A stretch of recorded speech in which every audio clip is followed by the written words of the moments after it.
আসসালামু আলাইকুম। আইটেক স্কুল পরিচালিত লার্ন ফার্স্ট পে লেটার সিরিজের আমাদের ফিন্যান্স ও ব্যাংকিং এর নবম অধ্যায়ে ব্যাংকিং ব্যবসায় ও তার ধরন সম্পর্কে বিস্তারিত জানতেছি।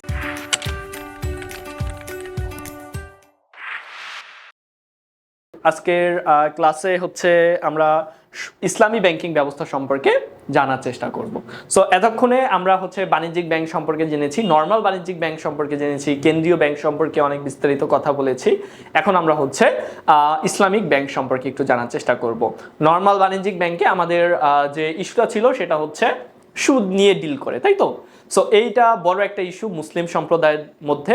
এখন মুসলিম সম্প্রদায় যারা আছে, যাদের সুদ মুক্ত যারা লেনদেন করতে চায়, বাট স্টিল আমাদের ব্যাংকিং সার্ভিস নেওয়া লাগবে, এই ধরনের প্রবলেম সমাধান করার জন্য আমাদের মধ্যে যে ব্যাংকিং ব্যবস্থাটা আবির্ভাব হয়েছে সেটা ইসলামিক ব্যাংকিং ব্যবস্থা।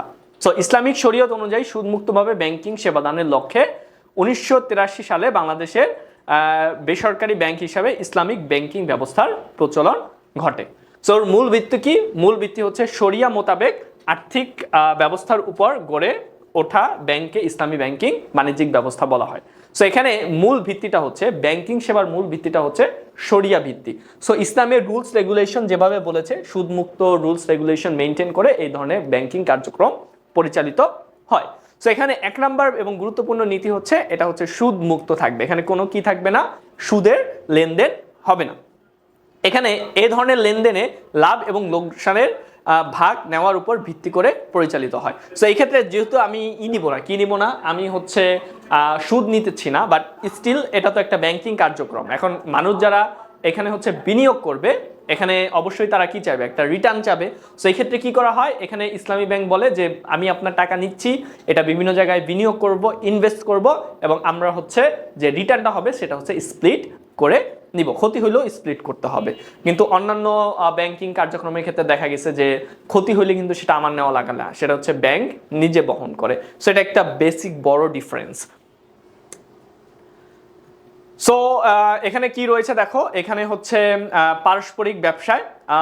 সো এটা কাইন্ড অফ একটা বিজনেস টাইপ।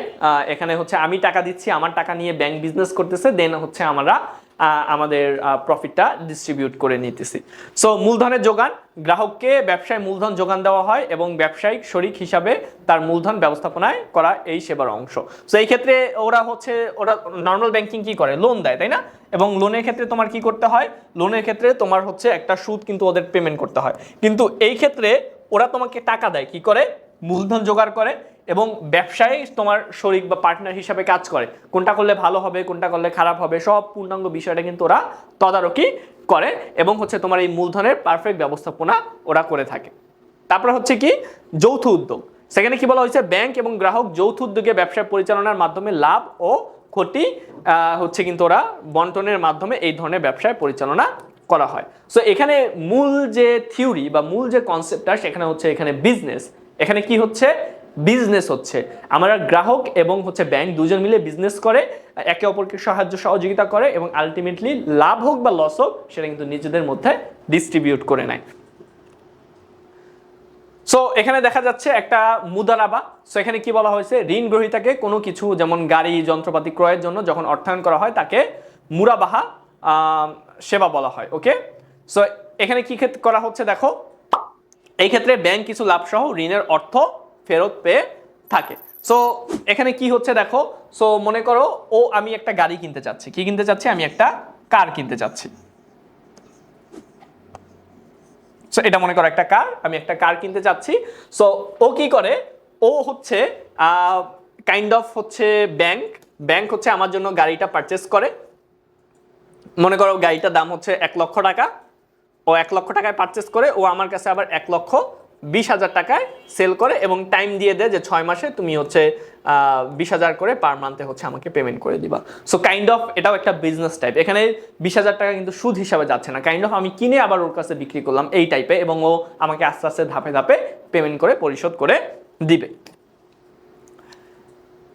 তারপরে দেখো ইজারা বা ভাড়া। সো এক্ষেত্রে কি বলা হচ্ছে, পণ্য ক্রয় ও হস্তান্তর। ব্যাংক কখনো কখনো ক্রেতার পক্ষ হইতে গ্রাহকের অনুরোধে বিভিন্ন পণ্য ক্রয় করে এবং বিভিন্ন সময়ের জন্য ক্রেতার ব্যবহারের জন্য তার কাছে হস্তান্তর করে। এটা পণ্য ক্রয় এবং হস্তান্তর। সো আমার পক্ষ হইতে ব্যাংক কিনে এবং আমাকে হস্তান্তর করে, এবং এর জন্য আমি ওকে একটা ফি দিলাম, সো এটা তো আর সুদ হইল না। তারপরে কি বলা হয়েছে দেখো, ভাড়া প্রদান, নির্দিষ্ট সময় শেষে গ্রাহক ব্যাংকের পণ্য ব্যাংকের নিকট ফেরত দেয় এবং ব্যবহারের সময়টুকুর জন্য ব্যাংকে নির্দিষ্ট পরিমাণে ভাড়া প্রদান করে। সো ইজারা মানেই ভাড়া। সো ব্যাংকের বিভিন্ন আইটেম রয়েছে, সো ব্যাংক কি করে, সো মনে করো আমার একটা আইটেম লাগবে, সো আমি ব্যাংকে বলতে পারি ভাই এটা আমার লাগবে, সো ব্যাংক এটাকে কিনে আমাকে ভাড়ায় দিতে পারে, বা ব্যাংকের যদি আগে থাকে সেটা আমাকে ভাড়ায় ব্যবহার করতে দিতে বলে। আমি একটা নির্দিষ্ট সময়ের জন্য এটা ব্যবহার করব এবং এটার জন্য একটা ফি তাকে দিব।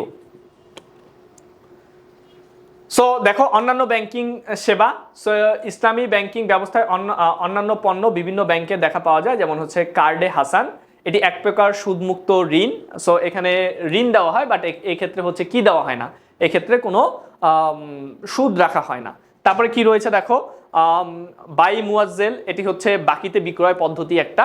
তারপরে হচ্ছে বাই সালাম, এটা হচ্ছে অগ্রিম ক্রয় পদ্ধতি। সো এরকম বিভিন্ন ব্যাংকিং সেবা কিন্তু তারা আমাদের পেমেন্ট করে বা প্রদান করে থাকে।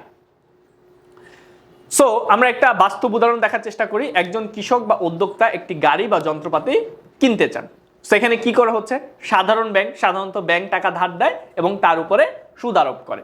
সো আমি যদি 7 লক্ষ টাকা দিয়ে, বা হচ্ছে আমার যদি একটা গাড়ির দাম 7 লক্ষ টাকা হয়, আমি যদি নর্মাল ব্যাংকে যাই, ও আমাকে 7 লক্ষ টাকা ঠিকই দিবে, কিন্তু ও আমাকে কি দিবে, বলবে যে ভাই 7 লক্ষ টাকার উপরে আপনাকে 7% বা 10% হচ্ছে ইন্টারেস্ট পেমেন্ট করতে হবে। এটা নর্মাল ব্যাংকে করবে। বাট ইসলামী ব্যাংকে কি হবে দেখো, ইসলামী ব্যাংক হচ্ছে কি, এই যে আমার অনুরোধে ও কি করবে, এই গাড়িটা আমার জন্য ক্রয় করবে। সো ও 7 লক্ষ টাকা দিয়ে ক্রয় করবে, 7 লক্ষ টাকা ক্রয় করে ও চাইলে আমার কাছে আবার এটাকে বিক্রি করতে পারে 7,20,000 টাকায়, অথবা ও চাইলে এটাকে আমাকে ভাড়ায় দিতে পারে, আমি এটাকে ব্যবহার করব এবং প্রতি মাসে এটার ভাড়া বাবদ যে পেমেন্টটা আছে সেটা আস্তে আস্তে ওকে পেমেন্ট করে দিব। সো ইসলামী ব্যাংকিং ব্যবস্থাটা এইভাবে কাজ করে। দেখো তাহলে আমরা আজকের ক্লাসে কি শিখলাম, আজকের ক্লাসে আমরা শিখলাম যে ইসলামী ব্যাংক সুদের বিপরীতে কি করে, শরিয়া ভিত্তিক ব্যবসায় চুক্তি, যেমন হচ্ছে মুরাবাহা, মুশারাকা, ইজারা, এরকম মাধ্যমে হচ্ছে পরিচালিত হয়। তাহলে আজকে তোমাদের একটা বাড়ির কাজ রয়েছে, কি সেটা হচ্ছে বাংলাদেশে বর্তমানে কাজ করতেছে এরকম 5টা ইসলামী ব্যাংকের নাম তোমরা খুঁজে বের করবা এবং হচ্ছে তোমরা সেটা খাতায় লিপিবদ্ধ করবা। ওকে, যেমন আমরা তোমাদের উদাহরণ দিলাম, যেমন হচ্ছে ইসলামী ব্যাংক, তারপরে হচ্ছে সোশ্যাল ইসলামী ব্যাংক, এক্সিম ব্যাংক, এরকম আরো কয়েকটি উদাহরণ রয়েছে, সেটা তোমরা খুঁজে বের করবা এবং সেগুলো হচ্ছে নোট ডাউন করবা। সো আশা করি আজকের ক্লাসটা তোমরা এনজয় করেছো। আইটেক স্কুলকে সাপোর্ট করার জন্য তোমার সামর্থ্য অনুযায়ী তোমরা ফি প্রদান করতে পারো।